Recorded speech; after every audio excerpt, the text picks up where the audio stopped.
That developing news in the COVID pandemic tonight. The CDC now releasing new guidelines tonight for when Americans can safely take off their masks indoors, including inside schools. The bottom line tonight, much of this country will now take off the masks, including school children. Here's Ariel Reshef. In that long-awaited move, the CDC tonight updating its mask guidance. Director Dr. Rochelle Walensky saying based on new metrics, more than 70% of Americans, including school children, are now living in communities at low or medium risk and can consider removing their masks. We want to give people a break from things like mask wearing when our levels are low, and then have the ability to reach for them again should things get worse in the future. Under the old guidelines, the CDC focused primarily on case numbers, as shown here. But the new framework highlighted on this map now also factors in COVID hospitalizations and hospital capacity to determine areas of low, medium, or high risk. I think it is the right time.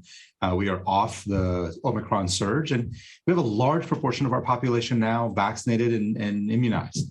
And that means moving towards these new metrics makes a lot of sense. The CDC also saying it is now safe for schools to drop masking except in high-risk areas. The truth is, these should be community-wide decisions. And if unmasking is good enough for bars, restaurants, and basketball games, they're good enough for schools as well. Masks on public transportation will be required until at least March 18th, but that too is under CDC review. It comes as states had been pressing the CDC for clearer benchmarks. By the end of March, all states except Hawaii will have ended mask mandates. I think it's a relief. I feel like I can see the end in sight, light at the end of the tunnel.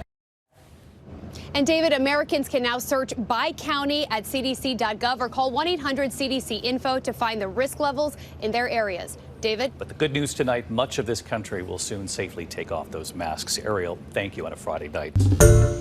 Hi, everyone. George Stephanopoulos here. Thanks for checking out the ABC News YouTube channel. If you'd like to get more videos, show highlights, and watch live event coverage, click on the right over here to subscribe to our channel. And don't forget to download the ABC News app for breaking news alerts. Thanks for watching.